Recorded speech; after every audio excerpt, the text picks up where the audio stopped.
Hello বন্ধুরা, কেমন আছো তোমরা? আশা করি খুব খুব খুব ভালো আছো। আর আমিও খুব ভালো আছি। আজকে তোমাদের সঙ্গে শেয়ার করবো নতুন একটা রেসিপি। তার জন্য প্রথমেই দেখে নিলে আমি কিন্তু কুমড়ো শাক কেটে নিয়েছি এবং তার সঙ্গে আলু পটল এবং বেগুনও কিন্তু কেটে নিয়েছি এবং কড়াইটা গরম করে নিয়েছি। গরম করে নেওয়ার পরে কিন্তু আমি সর্ষের তেল অ্যাড করে দিয়েছি এবং তার সঙ্গে কিন্তু সামান্য পরিমাণে সাদা তেলও অ্যাড করে দিলাম।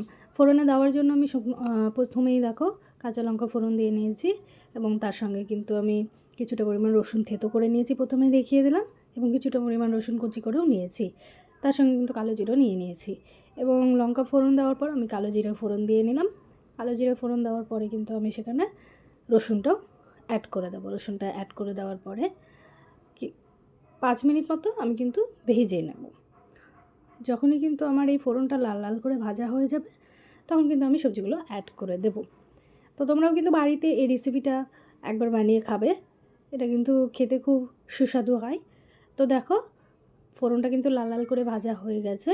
এখন কিন্তু আমি কেটে ভালো করে ধুয়ে রাখা আগে থেকে কুমড়ো শাক ডাঁটাসহ অ্যাড করে দেব। কুমড়ো শাক অ্যাড করে দিয়েছি আমি। তোমরা কিন্তু লাউ ডোকা অনেকেই খেয়েছো। এ ব্যাপারে আমি বলতে চাই প্রথমেই যে কুমড়ো শাক কিন্তু আমরা খুব কম খাই, তাই তো? কিন্তু একবার তোমরা বাড়িতে বানিয়ে খেয়ে দেখবে, লাউ ডগার থেকে কিন্তু কুমড়ো ডগা বা কুমড়ো শাক খেতে কিন্তু অনেক বেশি ভালো, অনেক বেশি সুস্বাদু হয়। তো দেখো এবার আমি অ্যাড করে দিচ্ছি আলু, বেগুন এবং পটল আগে থেকে ধুয়ে রেখেছিলাম পরিষ্কার করে। তার সঙ্গে অ্যাড করে দিচ্ছি পরিমাণ মতো লবণ এবং হলুদ। তো তোমরা তোমাদের পরিমাণ মতো স্বাদ মতো লবণ হলুদ অ্যাড করে নেবে এবং নেওয়ার পরে কিন্তু আমি নেড়ে চেড়ে নিলাম ভালো করে।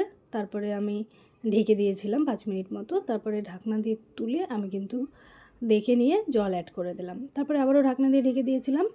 5 মিনিট মতো আমি সেদ্ধ করে নিয়েছি এবং 5 মিনিট মতো রান্না করে নেওয়ার পরে ঢাকনাটা আমি কিন্তু তুলে নিলাম।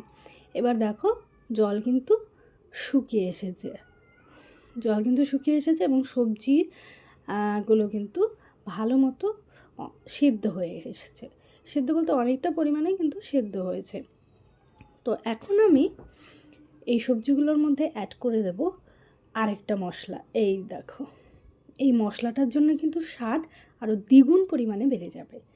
তো এই মশলাটা হলো কিছুটা পরিমাণ সর্ষে, কিছুটা পরিমাণ পোস্ত এবং কাঁচা লঙ্কা নিয়ে আমি আগে থেকে কিন্তু শিলনোড়ায় বেটে রেখেছিলাম।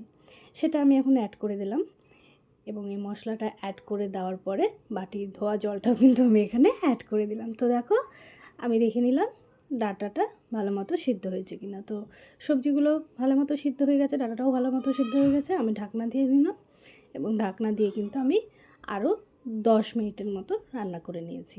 10 মিনিটের মতো রান্না করে নেওয়ার পর দেখতে পাচ্ছ ঢাকনাটা তুলে তোমাদেরকে দেখাচ্ছি অনেকটা পরিমাণেই হয়ে এসেছে। আর কিছুটা পরিমাণ রান্না করে কিন্তু আমি নামিয়ে নেব। তো দেখো আমার সবজি কিন্তু এখনও হয়ে এসেছে। এখন কিন্তু আমি এটাকে নামিয়ে নেব। তো তোমরা দেখতে থাকো এবং সঙ্গে থাকো। তোমরা কিন্তু বাড়িতে এটা ট্রাই করে জানাবে যে কেমন খেতে হয়েছে। তো দেখো হয়ে গেছে এবং নামিয়ে নেওয়ার পরে এরকমটা দেখতে যেমন হয়েছে স্বাদে কিন্তু তার থেকেও অনেক বেশি ভালো হয়েছে। আমি খেয়েছি এবং খাওয়ার পরে বলছি তোমরা বাড়িতে একবার ট্রাই করে কেমন